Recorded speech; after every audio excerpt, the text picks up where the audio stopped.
Hello and welcome. This is rooflemonger, my friends. Street Fighter 6 Season 3 is right around the corner. In fact, it's next week, believe it or not. Street Fighter updates of consequence are very few and far between. Like, we get the odd DLC character every now and then, and of course also next week is Elena, our latest DLC character. But when it comes to major patches, it's even more of a rare occurrence, so this is a pretty big deal. I'm not going to say Street Fighter 6 has gotten stale, because far from it, but people are definitely ready for things to be shaken up a little bit. And assuredly, Season 3 will do that. So in this video, I want to talk some Season 3 things. Some of the things we know, including a few that were announced very recently. Some of the things we can speculate upon, and just kind of a few hopes I have for the game itself. Like right now, Street Fighter 6 is admittedly in a pretty good spot. Like, it could be better. It can always be better. That's every fighting game. But like, you know, compared to a lot of other modern fighting games, it's in a pretty good spot overall, right? There's certainly better characters. There's certainly lesser characters, but it's trending more upwards. There's a lot more usable characters than not. And we've long identified many points of the game that are fun, points of the games that are not fun. And hopefully, you know, the fun will be increased and the issues we have will be addressed. But that said here, let's go with what we know for a fact is new. One, real quick, just because it's news here, not gameplay, but they're doing another art contest. So if you know an artist and they want the ability to get their stuff in Street Fighter 6, tell them to sign up.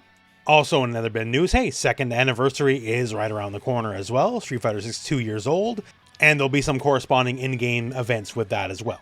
But now what about actual game changes? So Capcom's been very, trying to keep it under wraps, right? They're not trying to let us know what's going on because, you know, it's a week from Season 3 and we don't know any balance changes at all, right? And also, say at EVO Japan, the playable build that was Season 3, they kept it Elena only so no one could see any changes to any specific characters. But we do know some specific gameplay changes, like, say, to parry. To get perfect parries, it is alleged, a lot of people play it on site, but we don't know for sure till we get our hands on it, but it's alleged that you basically need proper directional blocking to get a proper perfect parry with the time stop, right? So if it's a mid or an overhead, you have to hold back and then hit parry with the right timing. And if it's a low, you have to hit down back and parry with the right timing. Otherwise, you'll get a parry that's like perfect parrying a fireball, no time stop. And I'm sure there's going to be a lot more overall mechanics changes, but once again, because Capcom's not telling us, we don't know right now. But there is also some announced small quality of life changes. So one of these, assuredly for newer players, right? If you've been staring at these screens for like 1,000+ hours already, you already know. But there's basically a little helper buddy. And the helper buddy's here just to help you understand the menus and a lot of the, you know, just how the game works outside of like the core mechanics. There's going to be a lot of new players with the Switch 2 launch, so this is basically for them. And as you can see here, more quality of life stuff. So there's going to be a bunch of little quality of life stuff. As far as like major, you know, game-defining mechanics changes, we know a bit about how the parry change works, which more will be illuminated in time, but everything else is a little bit of a mystery. I guess not strictly gameplay, but we'll also be finally getting new costumes at some point in Season 3. We have Elena coming out, and that means that Elena, Bison, Terry, and Mai will finally get their outfit 3, so that's something.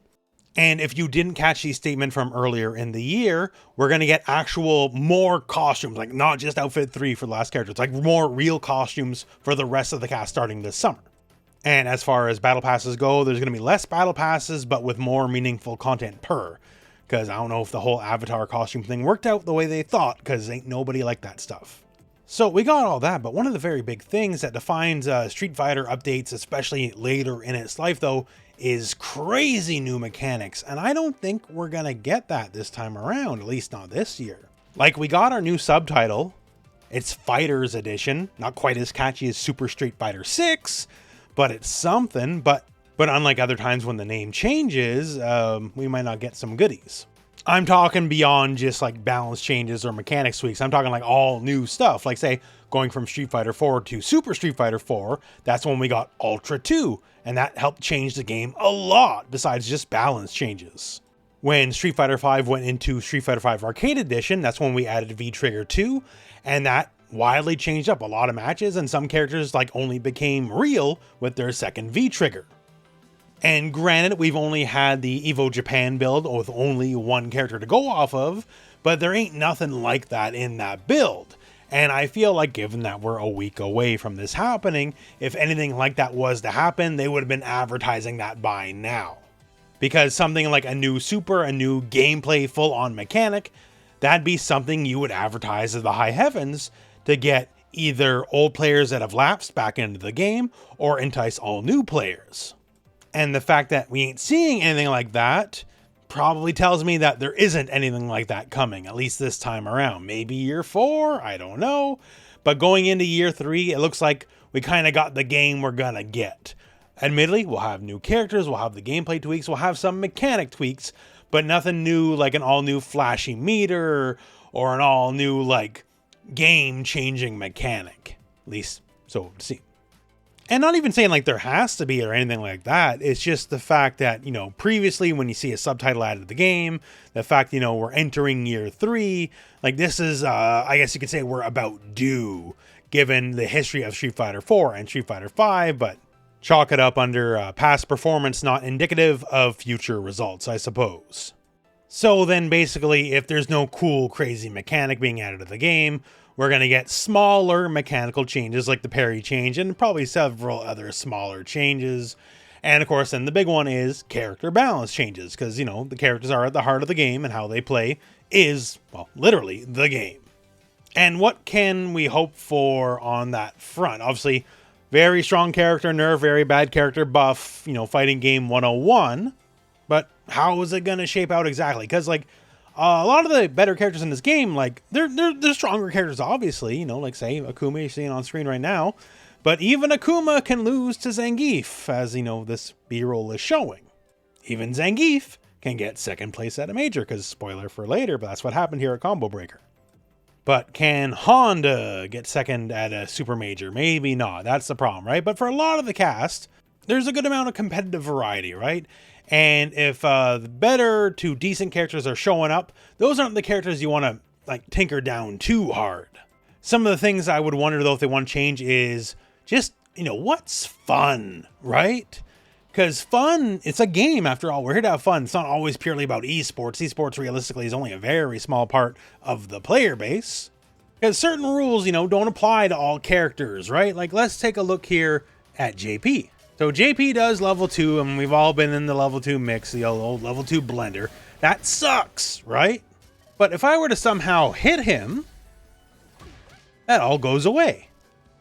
So the big level 2 setup, you know, it's annoying, it's hard to deal with, and there's definitely ways he can guarantee through like block strings or whatever that you got to take the mix, right? But if you are able some way somehow to hit him, it all goes away. Now say Rashid. Everybody hates fighting Rashid's level 2. It's annoying. Because you do it, and that's just the game, and you gotta like it, and there's no real counterplay. And say you hit him, it's not like it goes away. Like, I can teleport in, teleport out, and teleport back into it even after hitting him a bunch of times, right? So, there's definitely some weird disparity values like that, where the rule set for moves like that don't play equally across the cast. Now, are you saying rooflemonger to nerf Rashid's level 2? One, yes. Absolutely. If you hit him, that stuff should go away. But things in general that are just like very low interaction like that, like once again, it should be kind of all across the cast or nothing, right? If JP's level 2 goes away if he gets hit, Rashid's level 2 should go away if he gets hit. Doesn't hurt Rashid in the end, realistically. Like if you got hit when Tornado was out, you deserve to get hit. Effectively, like you are a dummy and you deserve to get that Tornado taken away from you, straight up. And hey, speaking of things that are low interaction, we got Mai on screen, right? So something about Fan Toss maybe could give. Because obviously the thing with Fan Toss, either the charge version or the enhanced version, right? The bounce. And the bounce is a big deal. It's a big part of the character. In fact, I remember before she came out, I'm like, there's no way they're going to give her the KO 14, 15 bounce, right? And it turns out they did. And now it's like the biggest possible deal. And one of the things always frustrating is the bounce is happening no matter what you do. You block it, bounce. You parry it, bounce. There's basically no way out of the bounce. Even if you perfect parry, right? Even if you perfect parry, high reward, or rather like a high skill cap kind of deal, right? Strict timing. Even if you perfect parry, it's still coming your way. And maybe that's something to change. Like if you perfect parry at minimum, maybe it deletes the bounce, or there's some way to make the bounce not happen. Because once again, that's low interaction. It's not fun. Nobody has fun against it, right? That's because it's strong. There's other things that nobody have fun against. Like, hey, I got Lily, right? Ain't nobody have fun with against Lily. Because Lily is just EX Fire, Crouch, Heavy Punch. Because once again, I've mentioned this before in other videos, what else is there? This isn't a case of Lily's too strong. This is the case of she's so boring and dry. She only has a couple moves that actually work. And so she's got to take those moves to the bank just for the opportunity to win any kind of match.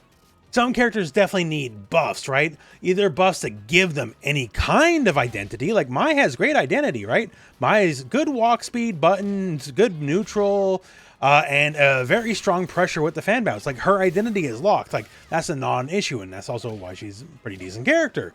Lily's identity is do grab, but nowhere near as good as Zangief. Like, what is there? Like, in my personal opinion, I could spend a whole another video on it, but like, she's the worst design character in this game by a mile. Like, screw patches, screw changing frame data. She needs just like a rework from top to bottom, basically. Like, moves need to fundamentally, like, my wish list would be like, get rid of the stock system entirely. Just make her play like Street Fighter 4 Hawk and Street Fighter 6. Like, rebuff, or just rework rather, Condor Spire how it works entirely. So don't make it buff, no buff. Just get rid of buff and get rid of all the buff moves and rejigger them so it works by themselves. That's probably not going to happen, though. But giving characters identity, enforcing identity, right? That's what I think one of the things that patch should be aiming for, besides just, you know, nerf top tier, buff low tier. Like, nerf top tier, buff low tier. That should still happen to a degree, right? I think you can take a mostly gentle hand on the top tiers. Like Akuma, yeah, you can shave off the edge a little bit, right? But you don't need to cripple him. People like Akuma, people like their edgelord, like he's popular, he should remain popular, and should remain strong, right? There's nothing wrong with Akuma being strong. I'd be okay with all the upper characters getting very little changes, or even just like slaps on the wrist at most. That's fine. Other than Ken, you can just delete Ken. I do believe, though, and this is more of a philosophy thing, though, there should be some changes just for the sake of changes, because a balance patch, like, we don't live in a vacuum, right? Like, everything's competing for your attention. A balance patch, character changes help keep things fresh. That's the League of Legends model, right?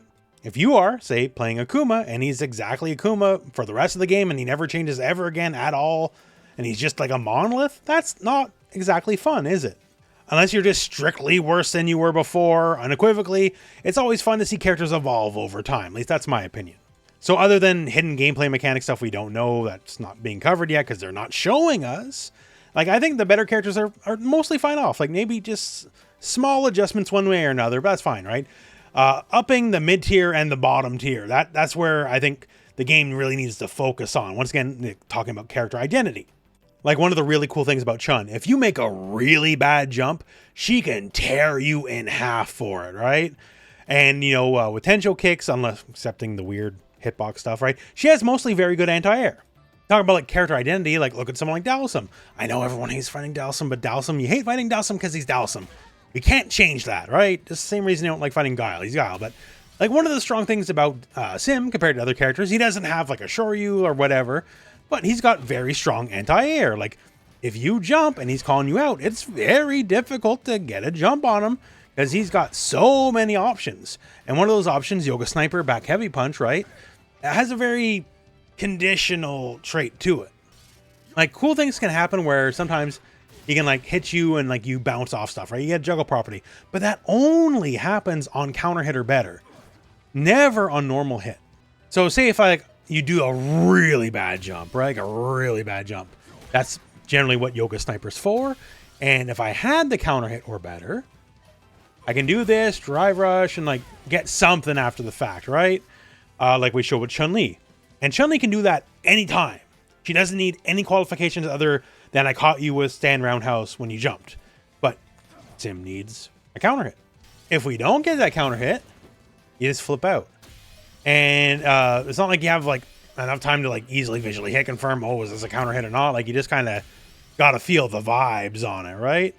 And given that he's supposed to be strong, reactive anti-air, and this is the hardest call out, like I caught you, like I knew you're going to jump before you knew you're going to jump kind of deal, right?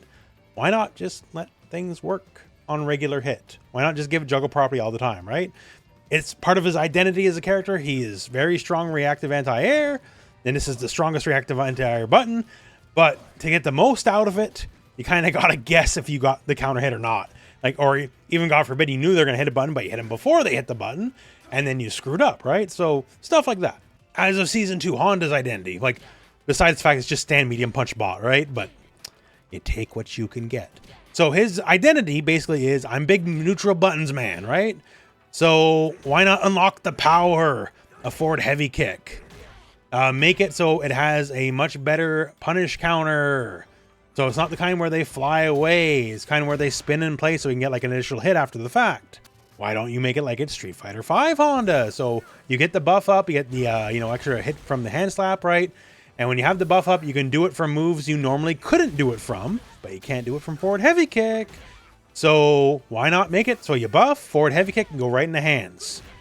Like Street Fighter V Honda can do it, no complaints there. In my personal opinion, Street Fighter V Honda might be the most fun version of Honda to play ever. So like that was a big part of it, right? Snacking people with that low. So if you just want to be buttons in neutral, unlock the power of the other buttons in neutral. Marissa's identity is supposed to be the big armored tank.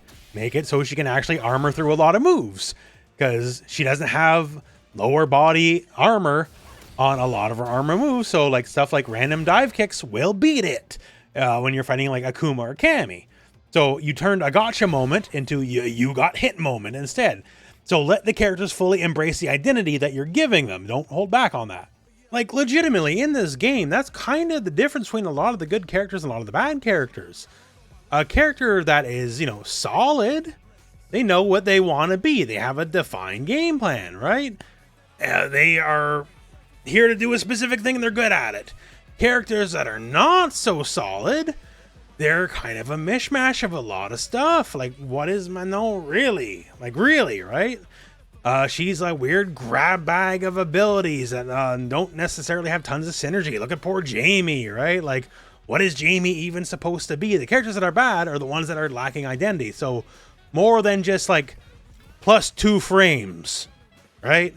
More than just a tweak here or there, like identifying like what the characters want to do, especially for Lily, what the characters want to do to begin with can lead them to becoming a better character. Like Cammy's a very vanilla character. She's like arguably the most vanilla character on the roster, but she knows what she wants to do.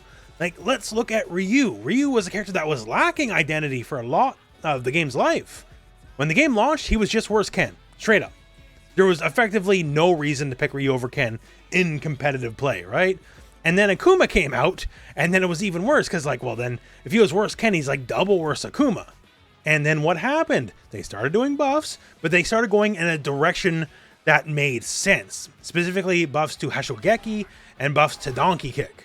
It's to the point now where I've seen people like argue that Donkey Kick should be nerfed, right? Because like even point blank heavy Donkey Kick's -3, so he can't even touch it. But they buff these moves, and now all of a sudden, with a variety of stuff that he's got with him, like he got an identity. One, Donkey Kick means he has a very more powerful neutral, just like his ability to reach out and touch you, as it were, is very strong, and he's a lot better at depleting the opponent's drive gauge. Compared to the other Shotos in the game. Once again, especially because of Donkey Kick. But like that helped out a lot. It gave him more combo rows, gave him more utility, gave him more identity as a character. Specifically because they kept buffing Hashogeki and Donkey Kick, and now Ryu's a perfectly valid character. You could argue maybe Ken and Akuma are still better. I don't know. I'm not going to get into that fight, because there's definitely some people that argue the exact opposite. But like Ryu's his own man now. Wasn't his own man. He was a character lacking identity, and now he found it, and now he's a perfectly viable pick. Is he top tier? I don't know. Fight among yourselves, but it worked. So the purpose of this video isn't to do like a balance change for every character or anything like that. We've done a few, I guess, but I'm just hoping they're going the right direction with this, because some characters more than +2, -2, they just need something to aim for. Like Jamie, if we're going to focus on drinks, make drinks better. Make it more cohesive. Like we talked about in other videos in the past, like just rip off Shundi from Virtual Fighter. Straight up. It'd be a better character. That's my opinion anyways. But like you talk to any Jamie player, and what do they hate most about Jamie? It's the drink system. It's like literally the core fundamental thing about the character. That's what they hate. That's probably not good. Take a look at someone like Mano. Like, realistically, why are you even picking this character over Zangief? Like, if you're trying to do grabs at all, like, what's the incentive other than she's very pretty? Not really much of one, honestly. If you somehow change her so she can now do stuff that's like identifiably, this is the Manon experience and you can only get it here, she'd probably get a lot better overall. I don't know, I just want things to be awesome. I want things to be the best they can be. I want big fun surprises, cool mechanics, everyone's buffed, except for the characters I hate, then they're nerfed. But I just want Street Fighter 6 Season 3 to be the best it can be. Every Street Fighter game kind of hits its stride after a while, like say Street Fighter 5, right? Certainly wasn't Season 1 or Season 2, listen. If you weren't playing back then, you didn't miss much, let's put it that way, right? But by Arcade Edition, Season 3, it started getting to where it was going, and it started becoming a much better game. Now, in comparison, Street Fighter 6 certainly started as a much better game, right? So, not worried there yet, but it's not perfect, right? And I feel there's certain things that could be a bit better, and Street Fighter gets kind of at its best when a large majority of the cast is competitively viable. Like if you look at like, you know, a tournament spread, you see top 8 and you see 8 different characters in top 8, that's always fun. And I just kind of hope Street Fighter 6 gets there. We're going to know more soon. Don't worry, on the channel, come the time, the patch itself, there will be very intense coverage on the channel. I expect the patch visual guide to probably be like 3 hours long. Season 2 is 2.5 hours long, and I anticipate this is going to be even bigger than Season 2. I just recently stocked up on energy drinks so I could be ready for it, so pray for me, I guess. And also, when time comes, I'll be doing a lot more character guides, combo guides, all that kind of stuff, depending on who I find interesting and who's been changed up.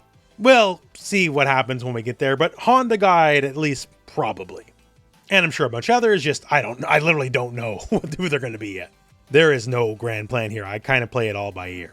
That all said, though, Season 3, a monolith to be sure, and hopefully it'll change all of our lives forever, I guess. I don't know. We'll find out.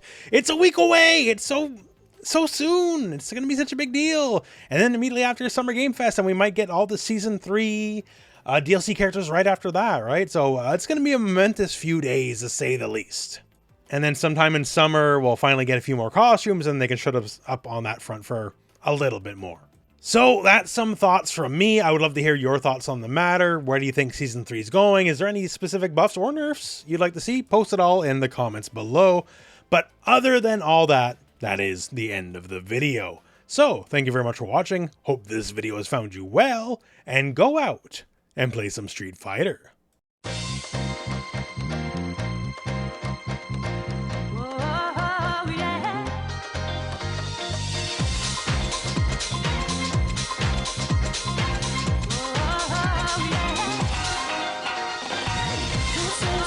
Yeah.